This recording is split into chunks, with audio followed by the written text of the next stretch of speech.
ಶ್ರೀನಿವಾಸಪುರ ಪಟ್ಟಣದಲ್ಲಿ ಈದ್ ಮಿಲಾದ್ ಹಬ್ಬವನ್ನು ಮುಸ್ಲಿಂ ಬಾಂಧವರು ಅತ್ಯಂತ ಸಂಭ್ರಮ, ಭಕ್ತಿಭಾವ ಹಾಗೂ ಶಾಂತಿ ಸೌಹಾರ್ದತೆಯಿಂದ ಆಚರಿಸಿದರು. ಪ್ರವಾದಿ ಹಜರತ್ ಮಹಮ್ಮದ್ ಪೈಗಂಬರ್ ಅವರ ಜನ್ಮದಿನದ ಅಂಗವಾಗಿ ವಿವಿಧ ಮಸೀದಿಗಳಲ್ಲಿ ವಿಶೇಷ ಪ್ರಾರ್ಥನೆ ಸಲ್ಲಿಸಲಾಯಿತು. ಬಳಿಕ ನಡೆದ ಕಾರ್ಯಕ್ರಮಗಳಲ್ಲಿ ಮಕ್ಕಳು, ಯುವಕರು ಹಾಗೂ ಹಿರಿಯರು ಸೇರಿದಂತೆ ಅಪಾರ ಸಂಖ್ಯೆಯ ಭಕ್ತರು ಭಾಗವಹಿಸಿದ್ದರು. ಪ್ರವಾದಿಯವರ ಜೀವನ, ಮಾನವೀಯತೆ, ಕರುಣೆ, ಶಾಂತಿ ಹಾಗೂ ಸಹೋದರತ್ವದ ಸಂದೇಶಗಳನ್ನು ಸ್ಮರಿಸಲಾಯಿತು.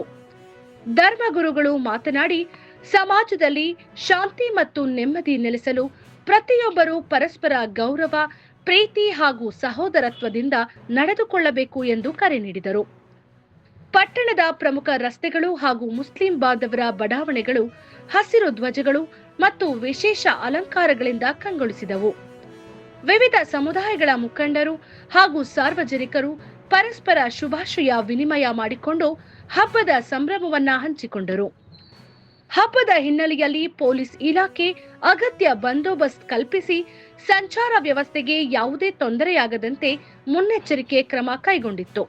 ಒಟ್ಟಾರೆ ಶ್ರೀನಿವಾಸಪುರದಲ್ಲಿ ಈದ್ ಮಿಲಾದ್ ಹಬ್ಬವು ಶಾಂತಿ, ಸೌಹಾರ್ದತೆ, ಸಹೋದರತ್ವ ಮತ್ತು ಮಾನವೀಯತೆಯ ಸಂದೇಶ ಸಾರುವ ಮೂಲಕ ಪಟ್ಟಣದ ಸೌಹಾರ್ದ ಪರಂಪರೆಗೆ ಮತ್ತಷ್ಟು ಮೆರುಗು ನೀಡಿತು.